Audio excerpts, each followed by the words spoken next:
All aboard, it's Jang here with a quick look at a Playmobil motorcycle set. Just a small little set, one of 6 available in this series. This is the Superbike. Now, none of the bikes in this series, as far as I've seen, are officially licensed from any company. They're not supposed to be a replica of any particular bike, but from the color scheme, the way that this is painted, it's clear that they're trying to suggest a Ducati 1199 Superleggera with this one, which makes sense. It's an awesome bike, even though it has just 2 pipes on this one coming up from the front if you look through the fairing there. But it's a pretty cool looking little bike, nicely detailed with some slotted brake rotors being shown there, and you know, they've got nice little kind of matte chrome, or just a silver that comes through for some of the pieces.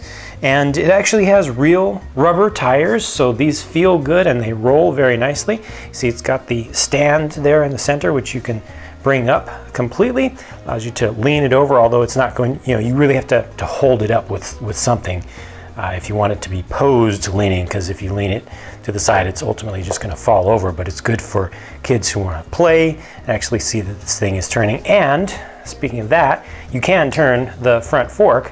It's kind of tough to do it with the figure in there. You know, he's not going to be able to hold on to the bars, but you can turn it at least. So it's nice that that's actually hooked up.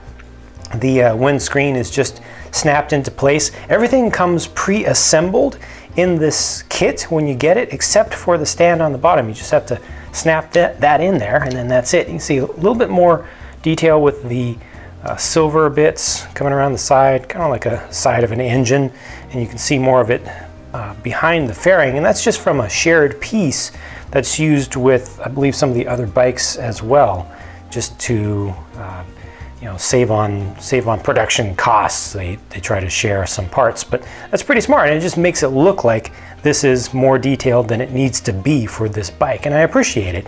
Your figure, meanwhile, here is just riding around in his full-on suit, all geared up, and it looks like he's gonna be pretty safe out there on the road, because this looks like it's got some good armoring to it, some good padding. Always important to be safe out on the road. Of course, he's got his helmet, another thing that's very important for safety, and that's actually got some of the color scheme going through it that's used on the bike as well. It's got the opening visor, which will stay open. Kind of looks funny, the helmet, just how large it is, but that's just part of the Playmobil style. And of course, you can take that off, and he does have just regular hair underneath as well, so you don't have to have the helmet on. So that's just it for this one, Playmobil's Superbike. Again, one of 6 bikes in this series. They're pretty cheap to get by Playmobil's standards, and I very much like this one, so I'm happy to have been able to share it with all of you. Hope that you enjoyed this, and hope that you'll stick around to check out more videos, because more are on the way very soon. Catch you later.